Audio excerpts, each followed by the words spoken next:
తేజాలో చేసినప్పుడైనా టీవీ9లో చేసినప్పుడన్నా ఆ ఏరియాలన్నీ విపరీతంగా తిరిగినవాడిని నేను. ఈ కుంచెనపల్లె, తాడేపల్లె, ఉండవల్లె ఇట్లాంటి ఎంత మొత్తం ఏరియాలన్నీ తిరిగినటువంటి వాడిని.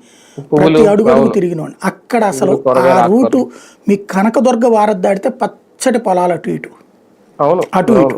ఇప్పుడు ఒక్కటి కనబడట్లా. అదే కదా.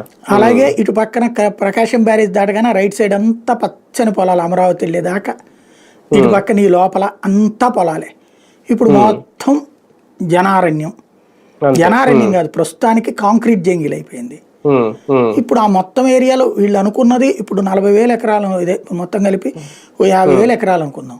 కానీ 50,000 ఎకరాల ఇంపాక్ట్ ఇప్పటికే 3-4 లక్షల ఎకరాల్లో వ్యవసాయం ఆగిపోయింది. ఇప్పుడు ఈ 45,000 ఎకరాల పుణ్యం అని ఇంకో 1-2 లక్షల ఎకరాల్లో అయిపోతుంది. టోటల్గా ఆంధ్రప్రదేశ్కి ప్రధానమైనటువంటి వ్యవసాయం ఇక లేనట్టే.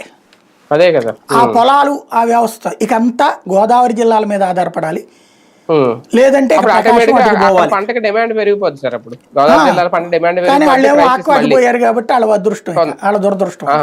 అప్పుడు మనం ఏం చేయాలంటే ఉత్తరాంధ్ర మీద ప్రకాశం వీటి మీద డిపెండ్ అవ్వాలి. కానీ అక్కడేమో ప్రకృతి సక్రమంగా ఉండదు. నీళ్ళు అందరూ ఒకసారి దాన్ని ఏమంటారు, వస్తే అతివృష్టి లేకపోతే అనావృష్టి ఆ జిల్లాలన్నీ కూడా. కాబట్టి పంటల మీద మనం ఇక్కడేంటి 3 పంటలు పండే ప్రాంతం.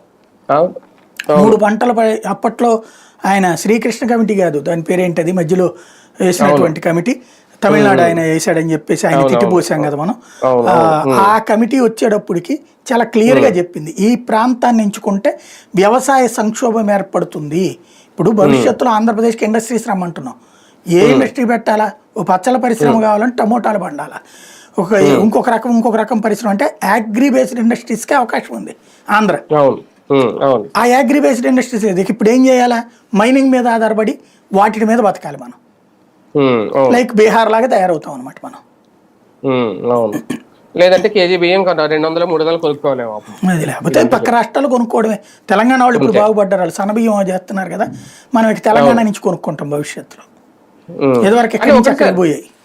అంటే రాజకీయంగా చూసుకుంటే అప్పట్లో అలాగే రాజధాని ఇవన్నీ భూసేకరణ ఇవన్నీ చెప్పుకొచ్చి మళ్ళీ అధికారంలోకి రావాలంటే బాబు గారే రావాలన్నట్టు క్రియేట్ చేసి తర్వాత రాలేదు కాబట్టి అది రాంగ్ స్టెప్ అని అనుకోవచ్చు. కానీ ఇప్పుడు రాజకీయంగా ఇది దెబ్బ అవుతుందా, లేదంటే ఇది చాలా పెద్ద ప్రయోజనం అండి. స్ట్రాటజిక్ గా నేను చెప్పినటువంటి కోణం వాళ్ళు ఆశిస్తున్నది